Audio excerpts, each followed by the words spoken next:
Right. And if they're at work, it means that the roads are not too bad out there.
From there to here, from there to span up to here. Okay, some land. Okay, fine. Yeah. I did one where I came all the way around.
This is an exterior of the Fieldcrest Cannon headquarters from the park.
This is the Gem Theater in Kannapolis. I did the shot just because I like the theater.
Judy, I'm real sorry. I've been labeling this whole tape and part of the last tape as Concord when it's actually Kannapolis. Excuse me, mea culpa, mea culpa, mea culpa. I'm really sorry, we're in Kannapolis, but I logged it as Concord. I'm sorry, I'm sorry, I'm sorry.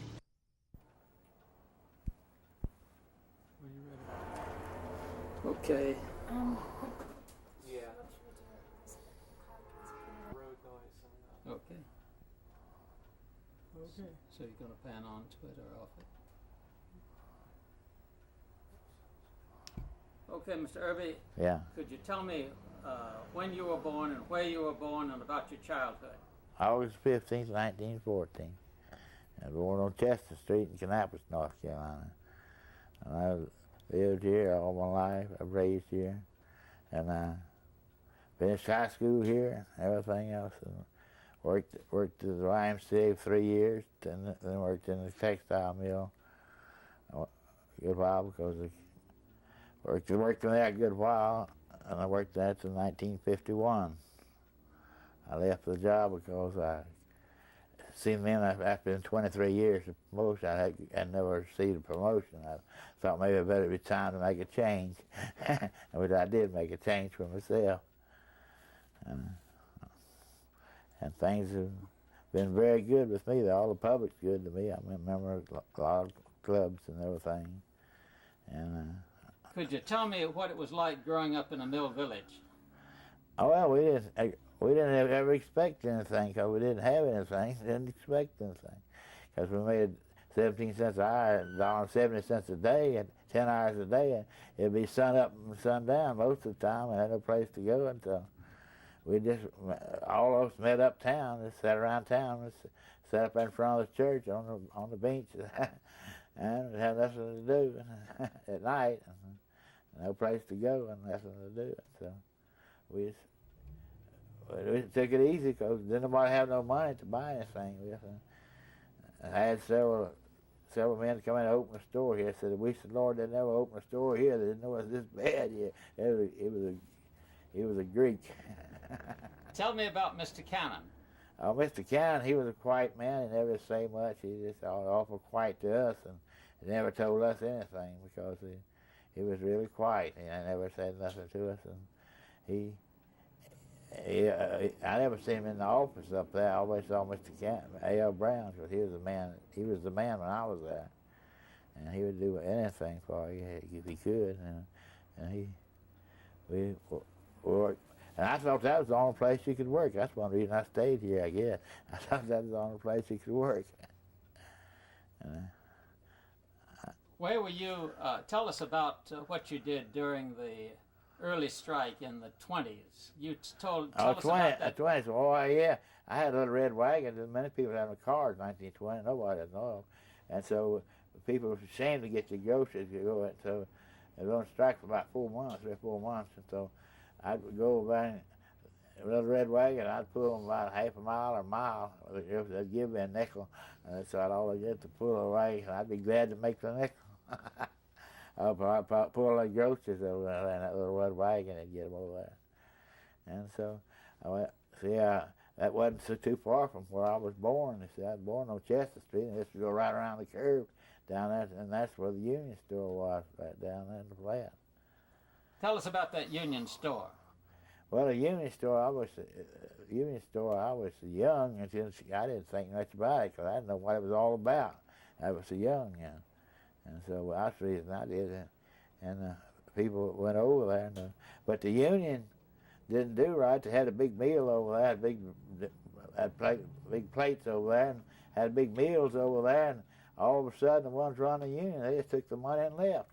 And when they did, nobody had the money. So Mr. Cannon put them all back to work for less money he was making. It wasn't much less, but it was a little bit. Put them all back to work. And the people was glad to get Bill back to work because we didn't have no other place to work. And no place to go anywhere. Did your parents work in the mill? Yeah.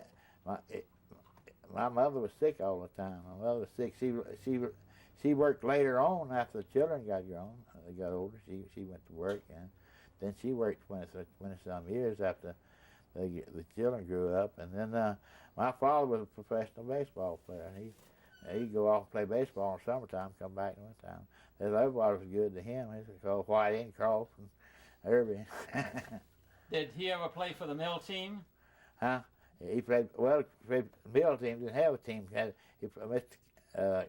Kannapolis had a real good team, and they always fought Concord, I think. So we had such a big makeup there, and we was about to win the game over there, and so when we fighting with Concord down, people Kannapolis Concord didn't like Kannapolis, you see, and they was playing ball all around. I guess the Lord sent a big storm in there, it's raining there, but everybody about to get drowned in that rain, and so, but the ball game had stopped the ball game, and so since then they didn't have any baseball, but boy, they had a crowd for baseball all the time. And my father, he advertised the baseball games for them, drove the car up and down the roads, signs all over, and that had a big crowd. We had an enormous crowd for baseball. Baseball would have been a professional thing if it kept on going, but we didn't. Now, I gather there was some feeling between the people in Kannapolis and Concord. Tell us about that. People in Concord, they always thought it was better than Kannapolis people.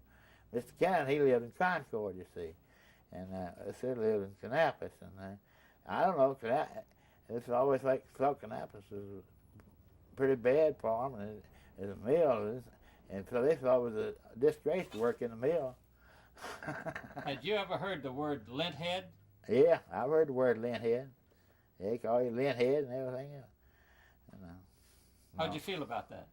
Well, I didn't like it, but there was nothing to do about it, because you couldn't stand up and fight about it. You had a fight, you'd lose your job. And if you got locked up anywhere on the outside and anywhere around here, you got fired, automatically you got fired. Mr. Cannon automatically fired you if you got locked up. So you had to just be very particular. Now tell us what you were doing during for the summer of 1934. Past 1934. What were you doing in the summer of 1934 when you were 20? Oh, I worked at the YMCA, and I worked at YMCA for $60 a month, and I worked in there. So they sold tickets to the theater, what it was, and took up tickets to the theater, and And so it's a 25, about 30 of us. We went to the World's Fair in Chicago in 1934, and it cost us about $30 for about 14 days, up and back, and all going everything up there. It's hard to believe that now, but it's the truth. And everybody was tickled to death to get to go. And after we sold those tickets, and Mr. County let us sell the tickets. Mr. Fessman did over the YMCA. He let us sell the tickets, and we took in half what we took in. The tickets for the theater was 15 cents. And so we got enough money to take in. We had to stop about 3 days for selling the tickets because we didn't have enough money. That's all it took us, about $25, something like that, to go up there and back. Now, in 1934, there was a big strike all over the textile strike. Yeah, there was a big strike in other mills around here. And I came back. I went to the World's Fair, like I told you, and I come back through Cincinnati. There's saying, read all about it. Big textile strike in the South. I got a newspaper and it had a picture of Kannapolis on the front page. On the front page had a picture of Kannapolis. Well, and I looked, I thought it was amazing. I said, Lord knows, they know let's go back there. They're not going to even work there. They don't have a strike. That don't sound right. They have a strike there. But that's where the newspaper put it in the newspaper. Kannapolis, but it wasn't Kannapolis. We got here, there wasn't no strike. But they did have the guards everywhere, and had guards on top of the mill, and guards everywhere. And the people from Morris was going to come down here and make parade down through the thing and like that. But we never had no confusion, no trouble. Kannapolis never did go to strike or nothing like that. Kannapolis just kept on working. Did you ever see any of those National Guards around? Oh, I saw them around. Yeah. Tell us what you saw. I just saw them walking up down the street and walking all around. It's like regular guards, and they was looking if they ever had any trouble. They're going to try to stop it. Now, we've got pictures of the National Guard with tents out and all that kind of thing. Talk about that. They just paraded around. They had to have a place to stay. They stayed around here and then paraded. And then they made the marches up around here. Now, were any of those National Guardsmen people who worked in the mill before? I really wouldn't say that, because not as I know of. I don't know whether they were. I think they could have been. Some of them worked in the mill. But everybody worked in the mill just about. Mr. County hired them for protection. They got a gun thrown all up the mill and everything else for protection. But I wasn't working in the mill, but I had to walk up through that because the theater was right joining the mill. And I had to go out and get in. Could you explain that? Did you say that Cannon bought guns and gave them to people? Well, I couldn't say that, no. I don't know where the guns come from. I didn't know where they got the guns. They had the guns all right. Well, everybody's got a hunting gun anyway, and I guess that's what they carried, their own gun. Now, everybody had a gun. He just hired them, paid them, so they were particularly there. Was the mill ever closed here during that strike? No. To my knowledge, it wasn't, no. He had a lot of people that worked in other towns, that lived in other towns that worked here. And they always got to work regular, pretty good, better than the ones lived here. Now, why has this been... I grew up in North Carolina myself. Yeah. And we've always thought of Kannapolis as a town that got a lot of privileges from the employer, but the employer also told you what to do. Yeah. Talk about that. Well, we just know we know about what wasn't much for us to do, because he didn't tell us nothing to do, but we knew what we shouldn't do, and that's all I can say. We knew what to do, but we just didn't do anything out of the way, because, like I told you, if you did anything wrong, you're going to get arrested, and if you get fired, lose your job, regardless of what you done. You got arrested. Talk about when you first went into the mills full time. Oh, I went to the mill first time. That was in 1931 after I finished high school. And I went to work there at the YMCA for 3 years. At the YMCA, because I wasn't able. Let's go back to the 34. Let's go back to when you first went in the mill as a high school in the summertime. Oh, in the summertime in high school, we always worked about. I wasn't 14. When you're 14, you could go to work when you're 14, and you could work in that spread towels and it didn't make too much, about 17 cents an hour. and 10 hours a day, work 10 hours a day, and you spread towels, but you didn't get to work about 4 months to go back to school. Of course, this had, I guess 4 months because they didn't have an 8-month school in those days. Now they got to 9. We didn't have an 8-month school. Now, when you first started working in the mills, you were working 10, 12 hours a day. Talk about what happened when they reduced the hours and raised the pay.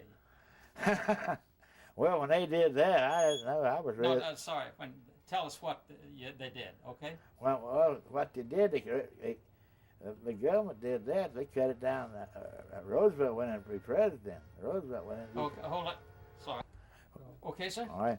When Roosevelt became president, the first thing he did, he cut the hours down, got the hours cut down from 10 hours a day to 8 hours a day. 8 hours a day, and that's all we had to work. And then the wages got raised the wages from 17 cents an hour. We're gonna make $2.40 a day. $2.40, that's 30 cents an hour. And I thought then to myself, I said, Lord knows that won't last long. I better get me another job on the side because because it'll be right back again. And I won't have another one then. And so first thing, they never did cut it back, so it's always been. But I figured then they'd cut it down. They wouldn't do that. Leave it cut to 8 hours a day. I thought they'd go back to 10 hours a day, like they always would. And there it is. Now, why do you think did they start speeding up the machinery? Did they have the stretch out? Talk about the stretch out. I don't see. I was working in the mill, in the cutting room in there, and I couldn't tell you because in other words, we just had to cut the towels and weigh it by the pound and cut them and worked in there. And they had a machine in there. People could. They had so many boss men in there. That's the trouble. They had the boss men, superintendent, the overseer, and second hand, and had all them boss men in there. I think it had 19, long time, it had about 19 presidents in there. And Mr. Murdoch took it over. He said, Lord knows, you don't need all them people. I'm the president. Well, now, when I was here before, I was asking you about the picker clocks. A picker clock? Yeah, and you told me that there was some way that you could jimmy those picker clocks. They could jimmy those clocks. Okay, let's start again. And, ma'am, you want to buy that? Mm-hmm. Well, why don't, look. That's all right. Let me look a little bit more. Okay, but be very quiet because we can pick up today, okay? All right, tell us about the picker clocks. Tell them what they were and then... I don't know exactly how they were. I can't tell you how they were, but I know the people that worked around them they could figure out how to get them to work better. I'm sorry, you have to start off and say the picker clocks. The picker clocks, you could get them to work better. They could get them to work better because I couldn't because I didn't have picker clocks. We just had to weigh by the weight. And so machines what had loom pickers and all like that. Weavers what had them. They had picker clocks in there, but we didn't have. They could know how to work those things. Could they actually jimmy them to speed them up? Yeah, they can speed them up. That's right. They speed them up. They slow them down. In other words, when you make it, like you'd come to work in there, and you turn in, you made a whole lot of money, and they'd speed them up again so you wouldn't make as much money. Because that one or two fellows in there was really mopping up, you see. He'd making too much money. The others wasn't making money like that. That's the way they run that. And that would hurt everybody. Well, you couldn't, a few of them, you couldn't get them to slow down. They'd go ahead and turn in all they could, make all they could. And Mr. County just wanted to make so much, and that's all. There's a limit to things. If it hadn't had those things, they couldn't run that. So people made so much money, and things would have been lots better for us all. I mean, he wouldn't have changed the price like that. He changed the price when you made over the limit. Okay. When the YMCA, wasn't that pretty well run by the mills itself? Talk about that. No, it was just about run by the YMCA. It was run by Cannon, Mr. Cannon. He was a nice fellow. He always had the meeting. His wife was there with the meetings and all that thing, and it was always run by that. And What about the churches? The churches. Well, he put the lots up for the churches all around Just there. say, sorry, start again, Mr. Cannon. Mr. Cannon put the lots up for the church, all the churches around there. Hold it just a minute, sorry.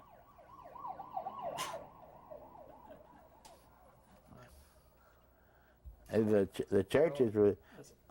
Okay, Mr. Cannon. Mr. Cannon, yeah. Mr. Cannon, he always looked out the church. Some of the churches he give a good donation to. The Church of God, he give a real donation to it. And he always give a good donation to the Catawba College up there. He sent a lot of donation there. And then Wingate College down there, he gave a lot of donation down there to the churches. Because I don't see how he made so much money, but he bound to make so much money. And he lived in a big house in Concord down there and had a big brick fence around the back end of it and all like that, about 10 foot high. Now, did anybody think that maybe they were making that money for Mr. Cannon and resented it?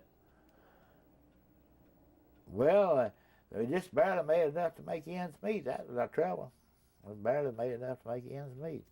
Because every time everything was going up, things was going up on us. So.